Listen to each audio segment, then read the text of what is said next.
안녕하세요. 강신우의 교회음악 강의를 맡아 진행하는 강신우입니다. 쉬어가며 듣는 이야기 세 번째로 몸을 떠는 사람들, 퀘이커 교도 이야기입니다.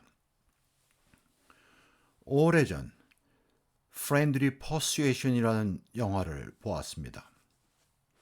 이 영화의 제목을 직역하면 다정한 신념이나 내용을 보고 나서 진정한 신념이 맞지 않나 생각했습니다. 영화는 미국 중서부 인디아나주 남부에 사는 퀘이커 교도 가정을 소재로 한 남북 전쟁 당시 배경의 영화입니다. 영화의 주인공은 나의 어릴 때 우상이었던 서부 영화의 주인공인 게리 쿠퍼였습니다. 영화의 내용은 전쟁을 부정하고 싸우기를 거부하는 평화주의자인 퀘이커 교도인 주인공을 중심으로 한 주위 사람들의 이야기와 갈등을 그리고 있습니다. 주인공이 자신을 죽이려던 적군인 남부군 병사를 고심 끝에 자신의 종교적 신념에 따라 그를 해치지 않고 보내는 것입니다. 이 영화에서 퀘이커 교도들의 생활 모습과 교회를 접하고 그들에 대하여 나는 더 알고 싶었습니다. 얼마 전 프랑스 철학자 볼테르가 쓴 철학 편지를 읽었는데 그 책에 퀘이커 교도에 대한 비교적 상세한 내용이 있어 나의 궁금증을 해소하고 그 영화를 이해하는 데 많은 도움이 되었습니다. 이 영화에서 주인공의 부인이 음악을 좋아하여 자녀들과 함께 작은 풍금을 다락방에 숨겨놓고 노래하곤 하였는데 갑작스런 교회 어른들의 방문에 노래 부르는 것을 놀라 중지하는 총국을 벌였습니다. 아마 퀘이커 교도들은 악기의 연주와 노래하는 것에 대해 금기시하는 것이 아닌가 생각되었습니다. 우리가 아는 바와 같이 퀘이커는 보통의 교회들과는 많이 다른 종파입니다. 우리가 흔히 접하는 이단 종파와 같이 성서의 어느 부분만을 특별히 내세우거나 자신들 나름대로 해석하고 있습니다. 그들은 세례나 성찬과 같은 성례를 부정하고 목사가 없는 것이 특이합니다. 특별히 평화를 사랑한 나머지 남들과 다투거나 총 들고 싸우는 것을 거부합니다. 그들은 모두를 형제로 평등하게 대하여 누구에게나 우리 식으로 말하면 반말을 합니다. 심지어 지체 높은 귀족이나 왕은 물론 부모에게마저 반말을 하여 지금도 아닌 17세기에 어려움을 겪게 됩니다. 그들의 예배는 영국 교회의 채플과 같이 중앙의 복도를 중심으로 서로 마주보게 의자가 놓여져 있어 남녀가 따로 마주보고 앉아 있습니다. 그들은 명상을 하며 앉아 성령의 임재를 기다리다 누군가 성령 받은 사람이 일어나 이야기, 설교를 하는 형식입니다. 그때 그 이야기를 믿을 것이냐 말 것이냐 또한 각자의 마음인 것입니다.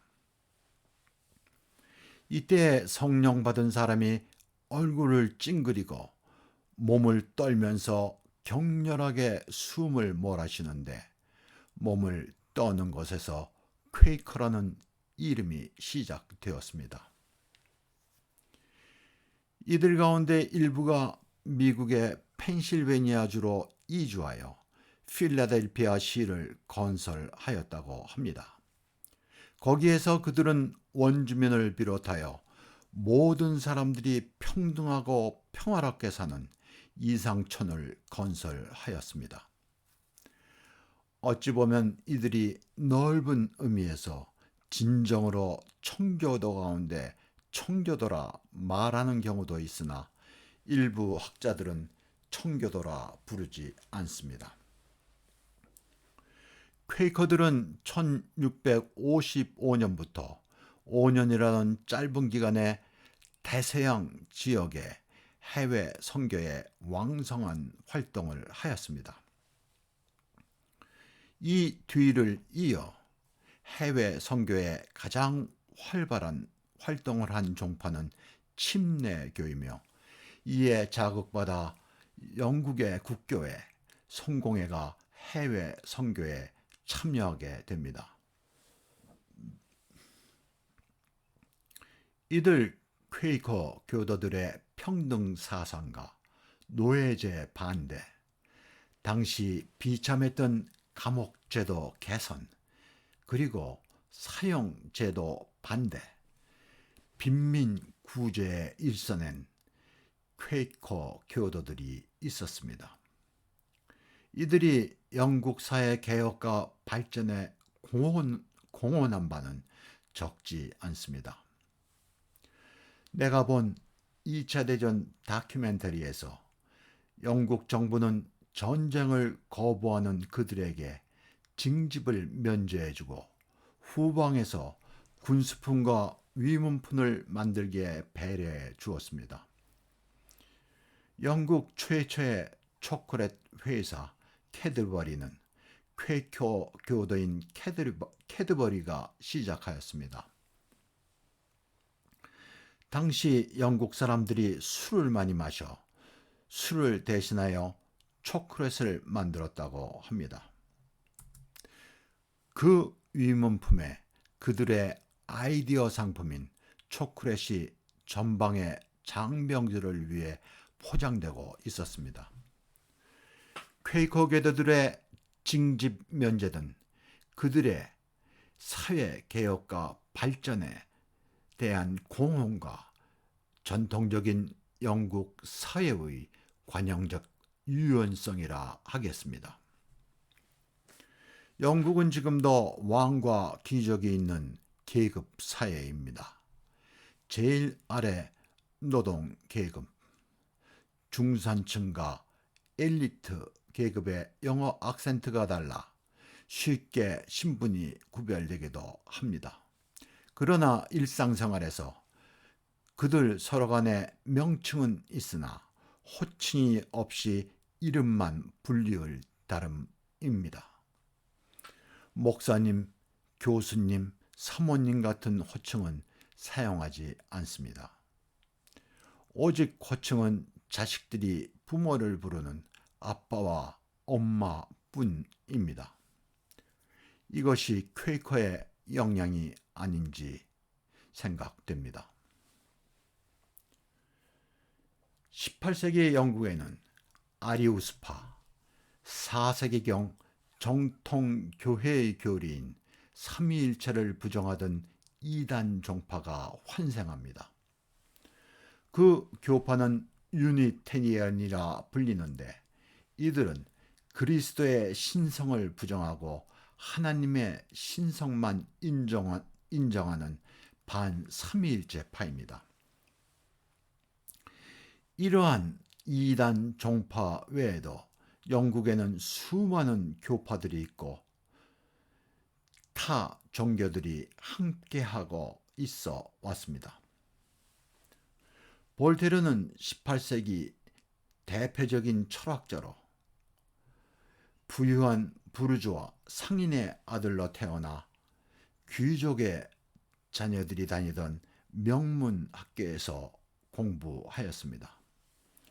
그러나 종교와 신분이 엄격하던 프랑스에서 귀족이 아닌 그의 신분으로 인한 차별과 그의 자유로운 사상 때문에 바스티유 감옥에 두 차례의 억울한 옥고를 치르고 쫓기는 신세가 되어 거의 평생을 다른 나라로 전전하였습니다. 그가 영국으로 피신하여 머물 때에 영국의 종교에 대한 관용과 신분에 대한 편견이 없이 실력 있는 사람이 존경받는 영국 사회를 부러워하였습니다. 그는 파리의 판테옹에 묻힌 프랑스의 대표적인 사상가입니다. 그가 영국에서 평민 출신인 과학자 존 뉴턴의 장례식에서 귀족들이 뉴턴의 관을 운구하는 모습을 보고 큰 감명을 받았다고 합니다. 그 시대의 프랑스에서는 상상하지 못할 일이기 때문이었습니다. 그가 조국을 떠나 망명 생활을 하게 된 이유 가운데 하나가 한 하급 귀족과의 다툼 때문이었습니다. 그가 런던에 머물면서 철학 편지라는 프랑스어로 된 책을 출판하였는데 거기에 영국의 종교, 정치, 의회, 과학자, 사상가들에 대하여 말하고 있습니다. 이 책 가운데 그가 가장 부러워한 것은 영국의 종교에 대한 관용이었습니다. 이 책에서 두 부분만을 소개하고 이 이야기를 마치려 합니다. 런던의 증권 거래소에 대한 이야기에서 거기에는 유태인, 이슬람, 신교도, 구교도들이 서로 같은 종교를 믿는 것처럼 대하고 오직 파선한 사람들만이 비신사라는 이름을 붙인다. 영국의 종교가 하나밖에 없었다면 그 횡포를 염려해야 했을 것이다. 종교가 두 개만 있다면 서로 상대의 목을 쳤을 것이다. 그러나 종교가 30개가 넘게 있으니 행복한 평화 속에 살고 있는 것이다.